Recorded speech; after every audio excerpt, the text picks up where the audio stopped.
Welcome to టీ10 నేను Revathi. Survey జన సుఖినో భవంతు అని చెబుతుంటారు. అన్ని మతాలు సర్వ మానవ సౌభృతత్వాన్ని ప్రబోధించేవే.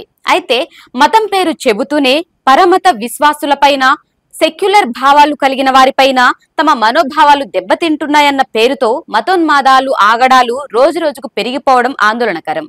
తెలుగు రాష్ట్రాల్లో ఇటీవల జరిగిన పుస్తక ప్రదర్శనలపై దాడులు, చిలుకూరి బాలాజీ ఆలయ ప్రదర్శన అర్చకుడి నివాసానికి వెళ్లి ఆయనపై దాడి చేయడం, బెదిరించడం వంటి పరిణామాలు విద్వేష శక్తుల వీరంగానికి నిదర్శనాలు. గతంలో గోవింద్ పన్సారే, గౌరీ లంకేష్ వంటి హేతువాదులను హత్య చేసిన మతోన్మాద మూకలు దుశ్చర్యలు గుర్తుకొస్తున్నాయి. సంఘ్ పరివార్ కుదుళ్ల నుంచి వచ్చిన సంస్థలు, కొందరు వ్యక్తులు మూక దాడులు చేయడం ఉత్తరాదిలో తరచూ కనిపిస్తూ ఉంటుంది. ఈ దుష్ట సంస్కృతిని తెలుగు రాష్ట్రాల్లోనూ విస్తరింపచేసే ప్రయత్నాలే ఇటీవల ఘటనలు. 100 ఆలోచనలు సంఘర్షించని, 1000 భావాలు వికసించని అన్నది లోకోక్తి. భారత రాజ్యాంగం ప్రకారం ప్రతి పౌరుడు తనకు నచ్చిన మతాన్ని అనుసరించడానికి, అన్ని మతాలకు చెందిన వారు జీవించడానికి, వారి భావజాలాన్ని ప్రచారం చేసుకోవడానికి, అందులో భాగంగా పుస్తకాలను ప్రచురించడానికి, విక్రయించుకోవడానికి హక్కు ఉంది. అయితే ఇవి ప్రజాస్వామ్యానికి విఘాతం కలిగించరాదు. హైదరాబాద్ లో బుక్ ఫెస్టివల్ నిర్వహిస్తుండగా వీక్షణ ఎడిటర్ వేణుగోపాల్ పై కొందరు దాడికి తెగబడ్డారు. సనాతన ధర్మం పైన, తిరుపతి బాలాజీ ఆలయంపై పుస్తకాలను విక్రయించొద్దంటూ అడ్డుకునే ప్రయత్నం చేశారు. తిరుపతిలో పెరియార్ జీవిత చరిత్ర పుస్తకాన్ని అమ్మవద్దంటూ దాడికి పాల్పడ్డారు. ఆచార్య యార్లగడ్డ లక్ష్మీప్రసాద్ రాసిన ద్రౌపది పుస్తకాన్ని అమ్మరాదని గొడవ చేశారు. ప్రముఖ సంస్కర్త త్రిపురనేని రామస్వామి చౌదరి సాహిత్యాన్ని కూడా తులనాడారు. నెల్లూరు తదితర ప్రాంతాల్లోని ఇలాంటి ఘటనలు జరిగాయి. వీటిపై మేధావులు, సాహితీవేత్తలు ఆగ్రహం వ్యక్తం చేస్తున్న సమయంలోనే హైదరాబాద్ సమీపంలోని ప్రసిద్ధ ఆలయం చిలుకూరు బాలాజీ ఆలయ ప్రదర్శన అర్చకుడు సిఎస్ రంగరాజన్ పై దాడి జరిగింది.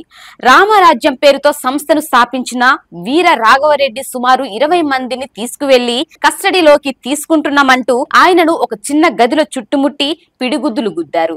తమ సైన్యంలోకి యువతను రిక్రూట్ చేయాలని, ఆర్థిక వనరులను సమకూర్చాలని దారుణాలకు పాల్పడ్డారని పోలీసులు వెల్లడించారు. అరాచక మూక న్యాయస్థానాలను సైతం కించపరిచారు. ఇటీవల విహెచ్పి వారు గన్నవరం సమీపంలో జరిగిన భారీ సభలో డిమాండ్ చేసిన మాదిరిగానే రంగరాజన్, ఆయన తండ్రి ఆలయ వ్యవస్థాపకుడు సౌందర్ రాజన్ ఆలయాలపై ప్రభుత్వ అజమాయిషీ ఉండకూడదు, ధార్మిక సంస్థలు నడపాలంటూ కోర్టుల్లో పిటిషన్లు వేశారు. చిలుకూరు దేవాలయాన్ని అభివృద్ధి చేయడానికి, భక్తులకు అవసరమైన సౌకర్యాల కల్పనకు కృషి చేశారు. అయినా మతోన్మాదులు దుశ్చర్యకు పాల్పడ్డారు.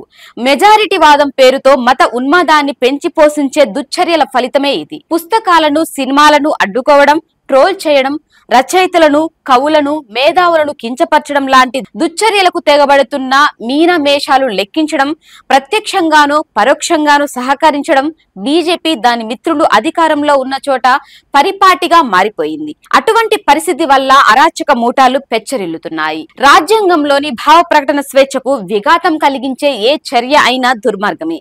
దాన్ని కూకటి వేళ్లతో పెకలించాల్సిందే. తాజా ఘటనను ప్రగతిశీల శక్తులతో పాటు సనాతనవాదిగా మారిన పవన్ కళ్యాణ్ సైతం ఖండించారు. ఆయుధాలు పట్టి ఆర్మీలను నడుపుతున్న ఆ అరాచకవాదులను, గోగుండాలను కేంద్ర ప్రభుత్వం అడ్డుకోకపోగా ప్రత్యక్షంగానో పరోక్షంగానో అండదండలిస్తోంది.